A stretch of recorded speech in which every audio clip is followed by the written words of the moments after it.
ত্রয়োদশ জাতীয় সংসদে ক্ষমতার ভারসাম্য রক্ষায় বিরোধী দল থেকে ডেপুটি স্পিকার করার প্রস্তাব দিয়েছে সরকারি দল বিএনপি। ২রা মার্চ স্বরাষ্ট্রমন্ত্রী সালাউদ্দিন আহমদ জানান, জামায়াতে ইসলামীকে এই পদের জন্য প্রস্তাব দেওয়া হয়েছে। এরপরই শুরু হয়েছে নতুন জল্পনা, কে বসছেন ডেপুটি স্পিকারের চেয়ারে।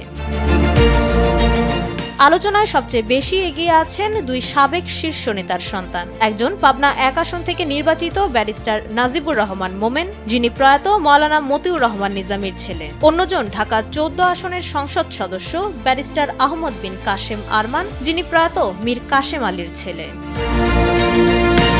সংসদের রীতি অনুযায়ী সাধারণত আইনজ্ঞদের এই পদে অগ্রাধিকার দেওয়া হয়। পেশায় দুজনেই ব্যারিস্টার হওয়ায় তাদের সম্ভাবনা অনেক বেশি। তবে রাজনৈতিক অভিজ্ঞতায় তারা নবীন হওয়ায় দলের ভেতরে প্রবীণদের নিয়েও আলোচনা চলছে।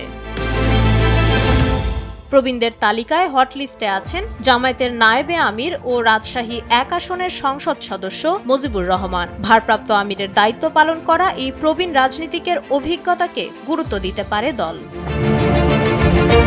আলোচনায় আছেন সিরাজগঞ্জ ৪ আসন থেকে নির্বাচিত সহকারী সেক্রেটারি জেনারেল মাওলানা রফিকুল ইসলাম খান। এছাড়াও ঢাকা ১২ আসনের সংসদ সদস্য ও কেন্দ্রীয় নেতা সাইফুল আলম খান মিলনের নামও শোনা যাচ্ছে জোরালোভাবে। জামায়াত এখনই চূড়ান্ত কিছু বলছে না। দলটির নীতি নির্ধারকরা বলছেন, সবকিছু নির্ভর করছে জুলাই সনদ বাস্তবায়নে বিএনপি কতটা আন্তরিক তার উপর। ক্ষমতার সুষম বন্টনের এই সনদ পুরোপুরি কার্যকর না হলে পদটি গ্রহণ নাও করতে পারে জামায়াত।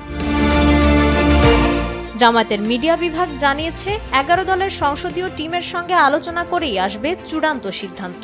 দলটির মিডিয়া প্রধান এহসানুল মাহবুব জুবায়ের পরিষ্কার জানিয়েছেন, এখনো কাউকে আনুষ্ঠানিকভাবে মনোনীত করা হয়নি। মাইশা মালিহা, সময়ের আলো।